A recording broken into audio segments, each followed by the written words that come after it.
All right. Welcome back to your copywriting course for online business owners. This is module 2, and today we're going to talk about how you can acquire buyers that feel so understood that they just keep coming back because they love your brand and they love your product. Before we get started, let me do something first.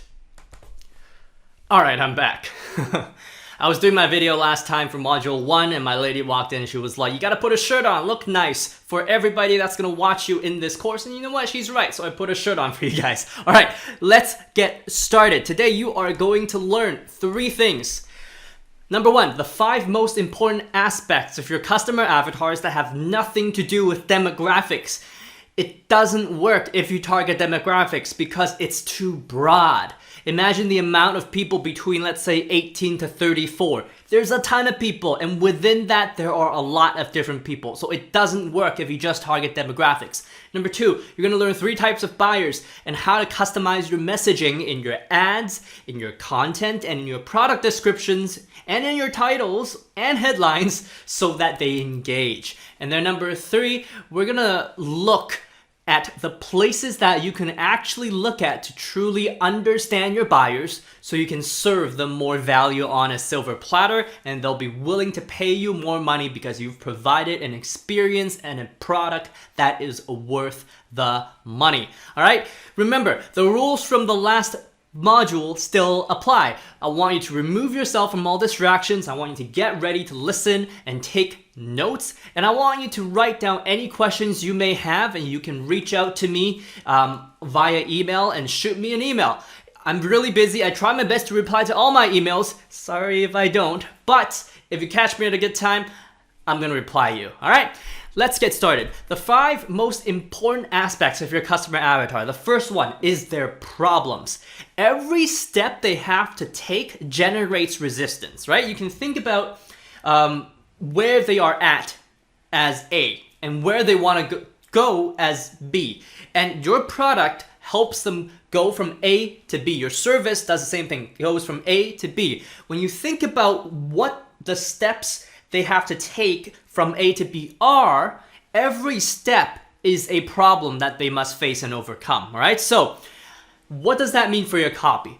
It means that in your copy, you want to show what you will do to solve their problem, right? What is it about your offer that will make it easy for them? Okay, so for example, 3 simple steps from A to B, all right? For example, if you're selling some sort of weight loss book or weight loss program, and one of the most important tenets of weight loss is probably eating healthy. And so when you think about eating healthy, going from not eating healthy to eating healthy, one of the big rocks in there is, how do I buy healthy food at the grocery store, right? And so if in your bullet you include something like, all right, includes a dietary guide to get you to lose, 5 pounds over 5 weeks. I don't know how long that would take, but it's a direct solution to their problem, and you're presenting that to them on a silver platter, and you're including that as a part of the product that you sell. And so if you can do that to make your product better, why not include that in the sales messaging as well, right? Tell them what you have to offer them and then offer it to them. Number 2, their questions. They're gonna have questions, right? Every problem they encounter will cause them to ask questions, usually having to do with the likelihood and ease of success, all right? So the main question that is asked is, does this actually work? And then they're gonna ask, will it actually work for me, given my unique circumstances? Now, we know from a business owner's side that their circumstances are not unique. Otherwise, they're the only customer you can sell to, and that doesn't make sense. But to them, their circumstances are unique. So are you able to cater your product to their circumstances? And this is why niching down and not selling to everyone is so important, all right? We can have a time management course, but if we're able to come up with a time management course for busy moms, right? And then a time management course for busy moms with twins, all right? As you niche down, as your offering becomes more specific, as your target audience or your target customer looks at that product and is thinking, that is exactly what I'm looking for, that increases the perceived value of whatever you are selling. But here's the caveat. You have to cater the product to that audience as well, okay? So don't just put a generic time management course and call it time management for busy moms. Don't do that. That's unethical, okay? So you need to show that you understand who they are in your copy, all right?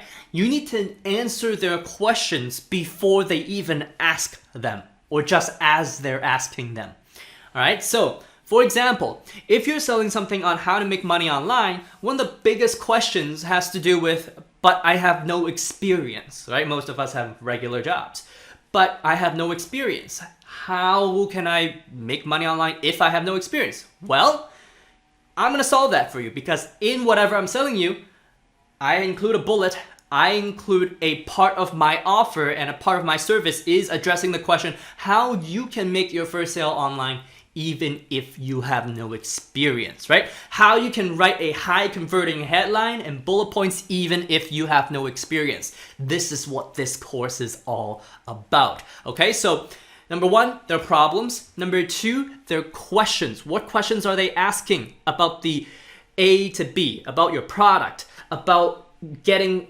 their dream outcome, all right? Number three, their obstacles and fears.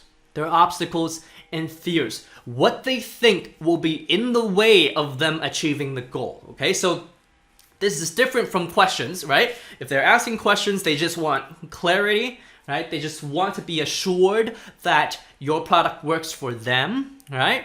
If they've got a problem, that's just the main problem that they're solving, right? Their obstacles and fears are the things that are in the way of solving that problem, right? Because if there were no obstacles, if there were no fears, that problem would be solved. Wouldn't you agree? So what do they think will be in the way of them achieving the goal?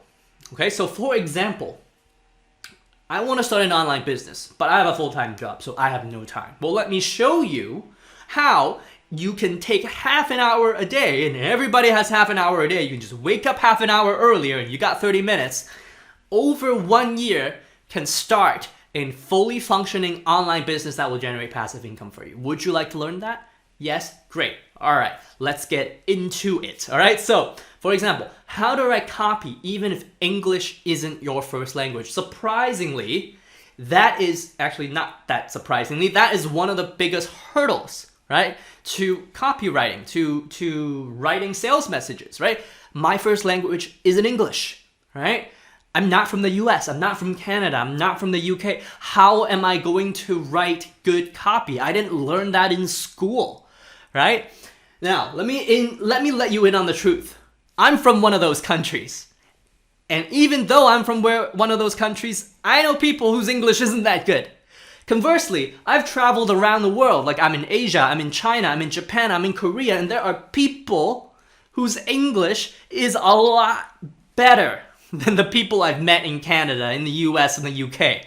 You get me? And so your ability in English doesn't really have anything to do with your ability to write copy. Why? Because once you figure out the formulas, the initial learning curve might be a little higher, but once you figure it out, it's easy from there. Okay? So you don't need to worry about it even if your English isn't your first language. I'm going to teach you exactly how to write headlines, how to write sales emails in a later module. Okay? So number four, their consumption. It's likely that they have some sort of role model. I'm not talking about what food they eat, okay? I'm talking about the media that they consume, all right? Or product they consume, all right? Let me give you a really good example. And because I have a business finance background, I really like money examples. So let's pretend you're trying to sell a course on value investing, all right? Or technical analysis, whatever. You're selling a course on investing. Right? And so you know that any investor that has an interest in the American market probably knows about Yahoo Finance. All right? So what if, as a part of my investing course, I'm trying to help you make money here, I include a bullet or I include a headline that says something like 5 statistics that Yahoo Finance does not tell you about that makes people millions, right? That's attractive, right? We can hear that. I know what Yahoo Finance is. I go to that website every day to check stock prices. What? There are things that website isn't telling me? I'm interested, all right? And this applies throughout, right? And I'm not telling you to slander different companies because that's kind of illegal and they can sue you, right? What I'm saying is, if there is a product on the market that isn't fulfilling a need that you've identified, you can call it out as long as it's a fact, okay? As long as it's a fact, right? And if you don't want to call it out, fine, right? You can say stuff like, the market leading product does not do this, right? And we'll let the audience figure out what the market leading product is, okay? So you want to associate your product with the media they consume, right? Products they like, right? So for example, your coffee is costing you millions. My coffee money made me millions, right? And this is probably targeting somebody that is liking coffee. Maybe they work really hard, right? And they have to drink coffee as a result of working really hard. And so they want to start something on the side, right? They don't want to drink the coffee anymore, right? They want to take that money and put it into somewhere productive instead of coffee, though many would argue that coffee money is indeed productive. Maybe that's you. But you get the drift, right? If they like Tony Robbins, reference Tony Robbins, right? If they like, I don't know, Kevin O'Leary, reference Kevin O'Leary, right? Whatever media that they consume, reference it, right? You're acknowledging that you understand them. That's how you want them to feel, okay? Again, no insults, right? Don't call anybody out. Don't lie about anybody, but actually just address the issue in facts, using facts, okay? So, number 3, their obstacles and fears. What's preventing them from getting to A to B, okay? And number 4, their consumption. What do they believe in? Who do they like, okay? Number 5, the results they want, okay? We call that their dream outcome. What is their dream outcome, right? For example, your dream outcome, if you're making money, might be $10,000 a month. Your dream outcome, if you're selling a toilet scrubber, might be the cleanest toilets you've ever experienced in your life, right? So it does not matter. But anytime somebody buys something, they have a dream outcome, right? My dream outcome from chewing gum is that I'm bored, right? And I want something in my mouth that's a little bit sweet that can help me get my mind off things, right? You can always connect it back to something, right? Your prospect should have a specific dream outcome of where they want to end up, okay? Especially if you're selling high ticket, then they definitely have a dream outcome. If you're selling B2B, the dream outcome is almost always money, okay? Show them exactly where you want to help them end up, okay? And it all depends on your messaging, right? So I can come up with an alphabet activity books that can help children learn the alphabet within 30 days. That's enticing, right? Or I could name the same book Alphabet Activity Book for kids, right? There's no outcome associated with that. So why would people be interested to buy, right? I could have the same book, but a different title that actually communicates the value that I provide accurately and have that book sell well, okay? For example, no more waking up early, dealing with traffic and sludging away at your 9 to 5. By the end of this year, you'll be setting your own hours, maximizing your time's value, and working from wherever you want, right? And maybe that can be my book description for a financial freedom book, or a financial freedom course, right? Or a digital nomad course, or how to work from home, right? Or how to become a freelancer. You get the point, because all those people fall into the same category of one of the dream outcomes that they want is that they want to work for themselves, right? Away from the 9 to 5, away from a boss, okay? So, number 1, 2, 3, or 5. The 5th one is the results they want. If you're able to identify that specifically, your copy will improve by miles. Just call it out, okay? So, the second thing that we are gonna learn is where to look to truly understand your buyer so you can serve them more value. Okay? And it's deceptively easy. Literally.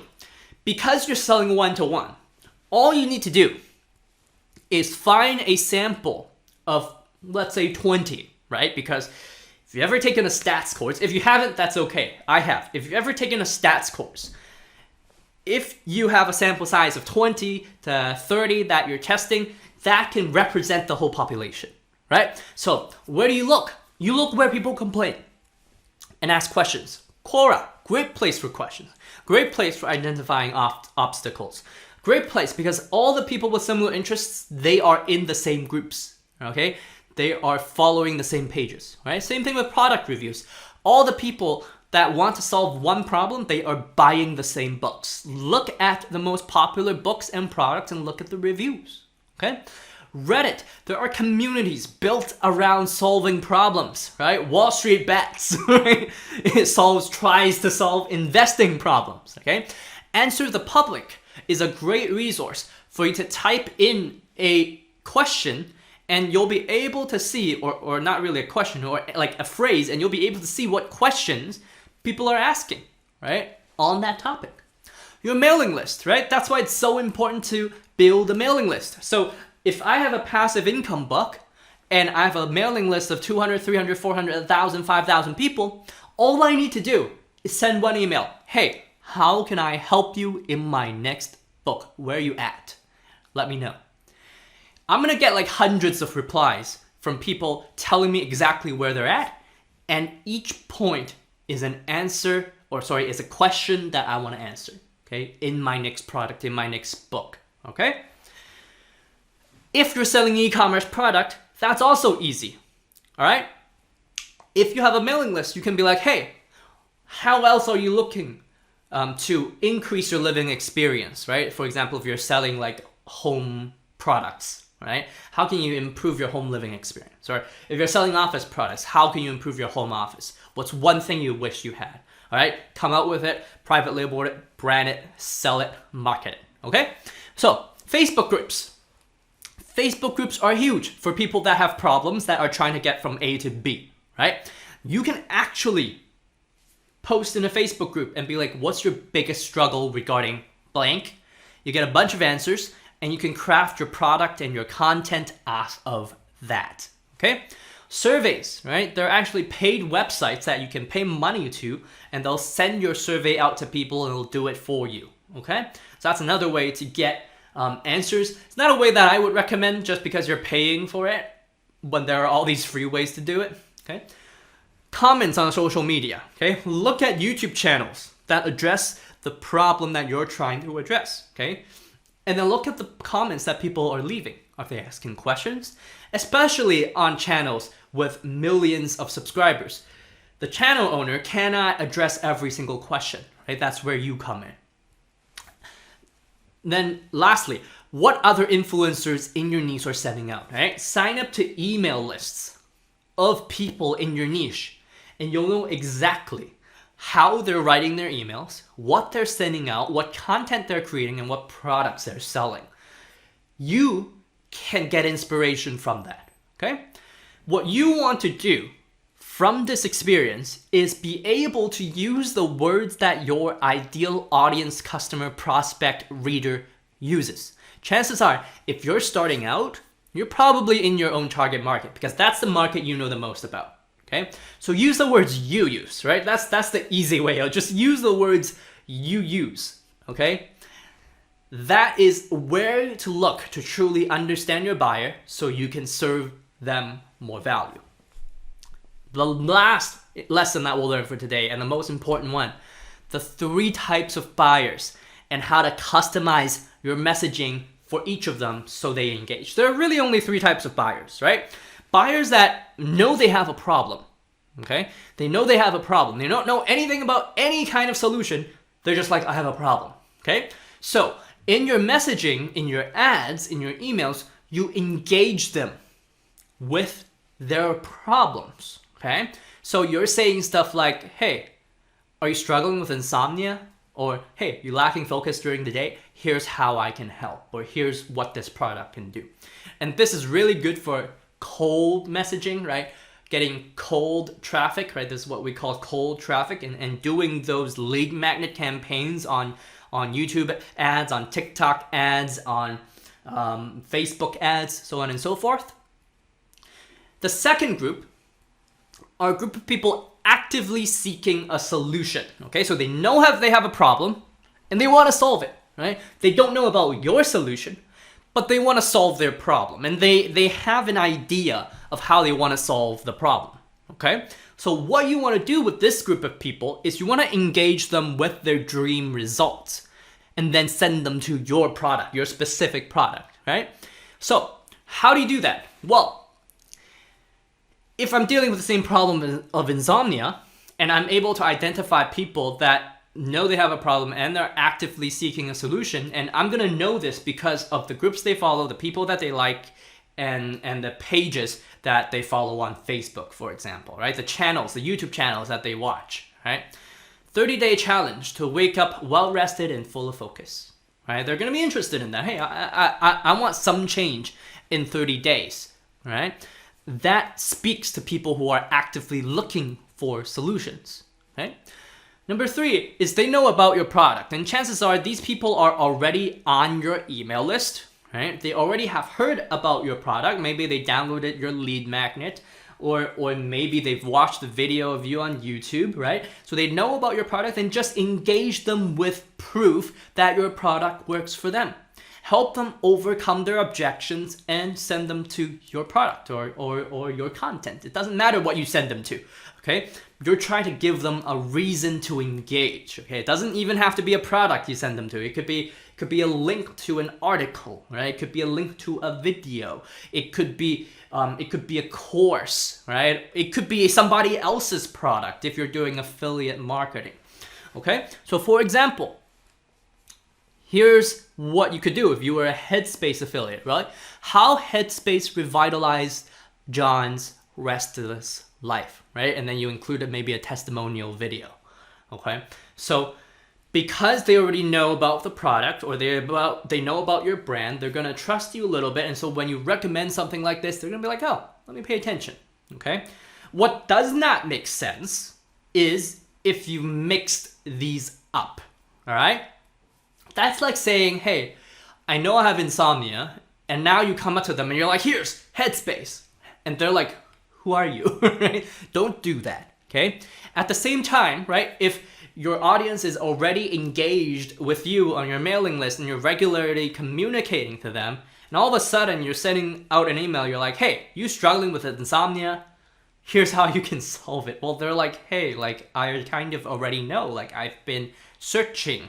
What I want is, I want an actual solution to the problem, not just you identifying my problem, because if you didn't know I had this problem, I wouldn't be signed up for your email list. I wouldn't be subscribed to your channel. Does that make sense? So in marketing, we call the first group of people cold traffic. Okay, we call the second group of people warm traffic.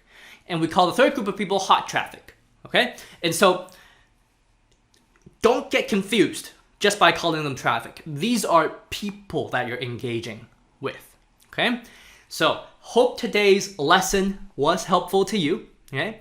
And what you're gonna learn next in Module 3 is why your sales messages aren't high converting and how to fix it. And to do so, I'm gonna teach you 3 surefire ways to structure all your sales messages. You heard that right, all your sales messages, including videos, emails, and even when you're not selling. Right? Because you're always trying to make a point with your content. You're trying to always build a relationship with your content.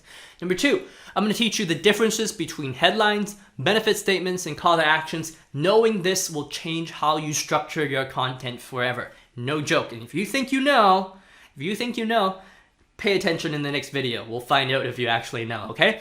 Number 3, we're going to go over the anatomy of every $1 million landing page ever, okay? Ever. There's a landing page format that just works, and there's no reason why you should not use something that just works. Agreed? So if you agreed, I hope you look forward to the next module in this course, and I hope you're getting lots of value. Remember, pause and implement. Okay? I'll see you next time.